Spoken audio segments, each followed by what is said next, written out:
சிம்ம ராசியா நீங்க? உங்களை யாரும் குறை சொல்லக்கூடாது, ஆனா நீங்க யாரையும் குறை சொல்லலாம். தலைமை தாங்குறது நீங்களாதான் இருக்குன்னு நினைப்பீங்க. அதே மாதிரி மிகப்பெரிய சோம்பேறி நீங்க தான், மிகப்பெரிய சுறுசுறுப்பா இருக்கிறவங்களும் நீங்க தான்.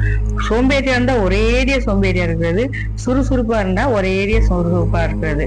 அதே மாதிரி நீங்க யாராவது அட்வைஸ் பண்ணா கேட்டுக்கணும், ஆனா உங்களுக்கு யாரும் அட்வைஸ் பண்ணா சுத்தமா பிடிக்காது. நீ எனக்கு சொல்லாத, எனக்கு தெரியும், நான் பாத்துக்கிறேன், உன்னதை பாரு அப்படின்னு டைரக்டா மூஞ்சில அடிச்ச மாதிரி சொல்லிடுவீங்க.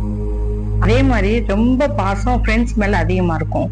சிம்ம ராசியில பிறந்து லவ் பண்ணவங்க யாரும் இருக்க மாட்டீங்க.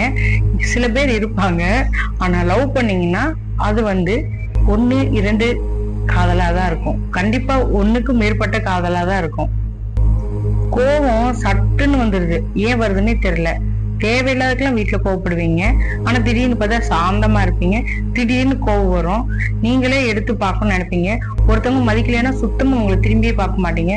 4 பேர் இருக்கிற இடத்துல உங்களுக்கு மரியாதை கொடுத்தா மட்டும்தான் அந்த இடத்துக்கு போவீங்க, இல்ல சுத்தமா அந்த இடத்துக்கு போகவே மாட்டீங்க.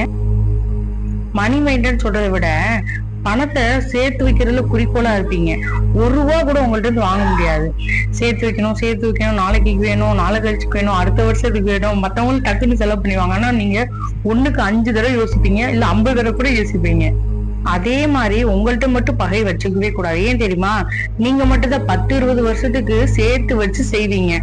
ஓ, 10 வருஷத்துக்கு முன்னாடி இந்த மாசம் நீ இப்படி எனக்கு பண்ணல அப்படின்னு உங்க மனசுல அப்படியே பதிய வச்சு பத்திரமா வச்சு பாதுகாத்து நீங்க அதை பழி வாங்கியே ஆகணும்.